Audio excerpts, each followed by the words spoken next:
نعرہ رسالت لگانا جائز ہے.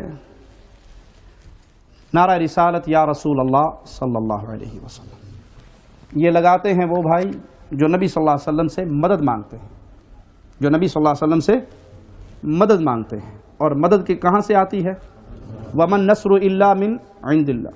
مدد جب بھی آتی ہے تو اللہ کی طرف سے آتی ہے. رسول اللہ صلی اللہ علیہ وسلم نے مدد کس سے مانگی؟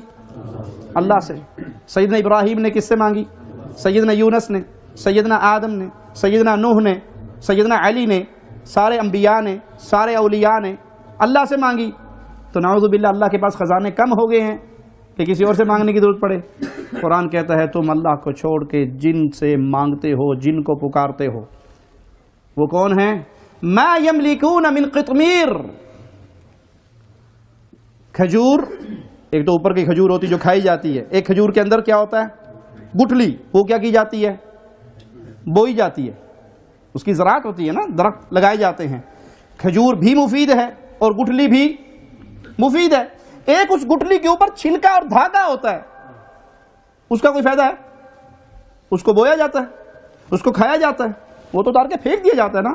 اللہ نے نہ کھجور کا نام لیا نہ گٹھلی کا نام لیا, اس دھاگے کا نام لیا, اس چھلکے کا نام لے کے کہا ما یملکون من قطمیر.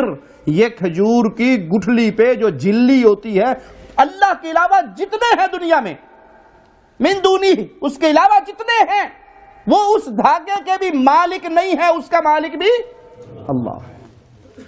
ان تدعوہم, اگر تم ان کو پکارنے پہ بضد ہو تو پکار لو, یہ تمہاری دعا نہیں سن سکتے.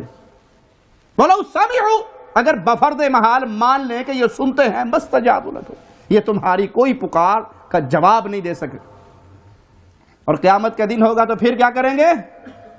یکفرون بشرککم, یہ جو شرک تم ان کو اللہ کے ساتھ بناتے رہے ہو, یہ اولیاء, یہ انبیاء, یہ اتقیاء قیامت کے دن خود کہیں گے ہم نے ان کو شرک کی تعلیم نہیں دی تھی. تو نبی صلی اللہ علیہ وسلم نے یہ نعرہ اپنے صحابہ کو نہیں سکھایا. پیارے نبی صلی اللہ علیہ وسلم ہر مارکے میں تو نہیں جاتے تھے, مدینے میں بھی رہتے تھے. تو کیا صحابہ سے کوئی دلیل ملتی ہے کہ انہوں نے 100 کلومیٹر دور مارکا لڑتے ہوئے نعرہ رسالت یا رسول اللہ مدد کے نعرے لگائے ہوں؟